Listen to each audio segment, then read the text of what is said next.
term restraint of trade covers any provision in a contract which prevents an employee or an owner or somebody from competing with the business. So there can be a number of elements of that. There can be a prohibition on approaching clients and customers. There can be a prohibition on approaching staff, and there can be a prohibition on competing generally. So typically when you buy a business, the ex-owner, as they leave the business, they won't be able to compete with the business. So you wouldn't want to buy a business and then the very next day the owner of the business that you bought it from approaches all of the customers and starts the business again. So that's a case where a prohibition, those sorts of approaches would be legitimate and would be reasonable. Often people ask me, I've got a restraint in my employment contract, I've got a restraint in my sale of business contract. Is it enforceable? Do I have to do what it says? The answer is it is enforceable as long as it's what they say reasonably necessary to protect the legitimate interests of the purchaser or of the employer or whoever is imposing the restraint. So what does that mean?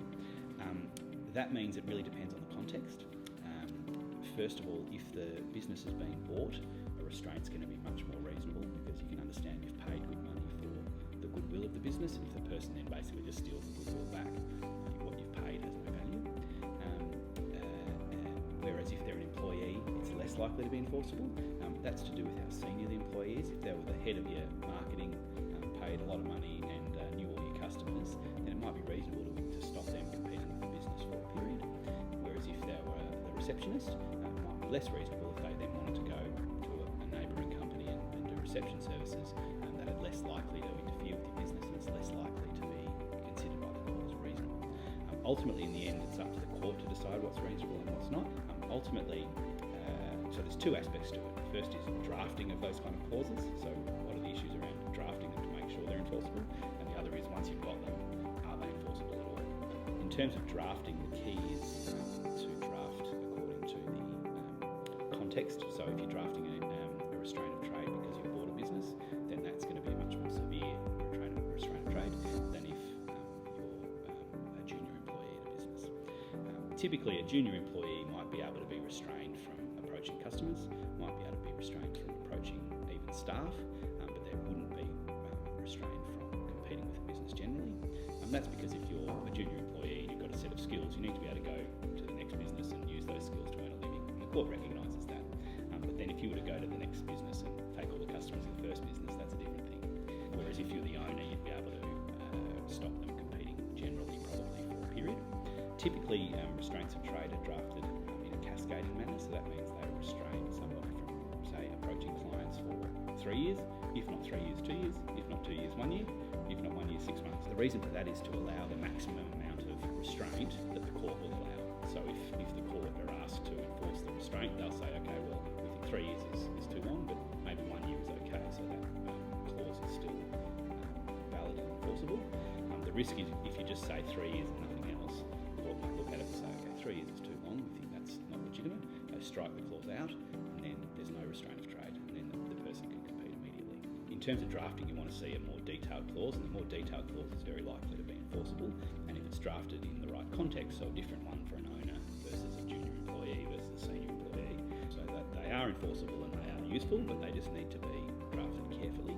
And the template ones you see in contracts around often don't give any recognition of the context and don't have that cascading nature, and so they're very likely to be unenforceable. In that case, it's really not worth the paper it's written on. So it's very important in this case to get the context right and get the clause right itself. And then in terms of enforcement, similar issues apply. So if you read your restraint of trade clause in your employment contract or in your sale contract or whatever it is, if it's sort of reasonably consistent with the types of legitimate business interests that are trying to be protected, then it's likely to be enforceable. So that's something you need legal advice on. Often they restrain for a period, or they restrain over a geographic location. So if you want to be sure, you just wait till the period expires or wait till you'll go outside the geographical location. But you might form a view that it's a 3-year restraint and that really 1 year is a reasonable period, and that then you'll start to compete. It all goes back to how reasonable it is in all the circumstances. If you've just received $10 million for your business, and then you go and start up a business competing next door, that's going to be reasonable. Whereas if you're a mid-range employee and you go and work for a competitor, that's likely to be reasonable, as long as you don't say approach the staff and stuff.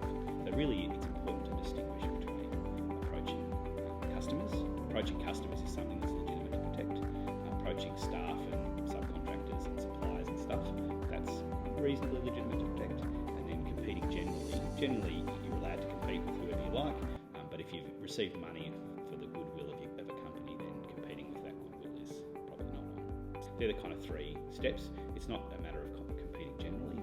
Certainly my clients often, or the inquiries that we get often tend to lump them all in together. Say, am I allowed to compete or aren't I? I say, well, it depends on what you're doing. There's also an issue as to who approaches who. So in restraints, generally you're not allowed to approach customers, but generally if they approach you, you can accept the approach. Not always, depends on the wording, but if somebody seeks you out, wants to follow you and wants to use your business, then it's reasonable generally to accept that approach unless the restraint specifically disallows that. It can come down to a matter of evidence as to who approached whose phone records, who rang who and so on, so it can get to that level. We can certainly, and we frequently do, guide people that go, okay, I've sold my business, I now want to start a similar business, maybe interstate or something.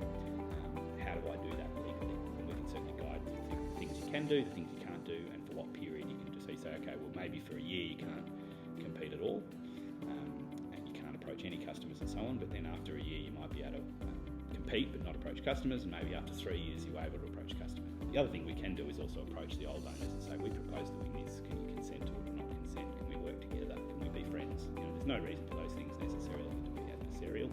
Often, if it is adversarial, that's bad for both of you in the marketplace. You're better off getting on if you can and showing your customers that you're a reasonable person rather than that you're sort of vindictive. We've even advised a client at one time, and once they respected their restraint, which lasted for a year, and we at the end of the year they use that as an excuse to then contact all of their old clients and say, all their old customers and say, I had a restraint, I respected that restraint, I did the right thing by my ex-employer, and now my restraint's over, I invite you to use my services and so on, which was really a marketing campaign that showed that business to be honest, open, transparent, and to be doing the right thing by its old employer, not to be trying to throw its old employer under the bus. Restraints are a very tricky area and they do require legal advice. They're not something that people can draft themselves. Even generalist lawyers sometimes struggle with them because it's a unique area of law. You might be an expert at doing business sale contracts, but not at restraints. And so your business sale contract might be great, but your restraint doesn't make sense or isn't enforceable. And it's really critical, especially when you're buying a business, that you're buying the goodwill and that it's not going to be taken from under you.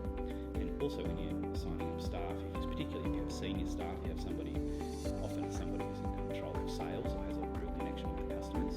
If they leave your business and take all the customers with you, the business is crippled. And we've certainly done some quite big litigations involving the head of sales or a key employee thinking, I've been working with you for years, don't like you anymore, all the customers know me, not you, I'm going to go off and start my own business. The business is crippled by that. And then of course if there's a dispute, that further hurts both businesses and it doesn't look good to the customers. So if you can, you want to avoid that, and you might avoid that by having a really good employment agreement in place that has really enforceable restraints that everybody understands and that are fair, so that if the senior person does want to leave and they're able to leave as long as they only take customers that they introduce to the business. It might be whatever the deal is, something that's fair, so the senior employee is more likely to stay, and if they do leave, they're likely to leave in a way that minimises the damage to both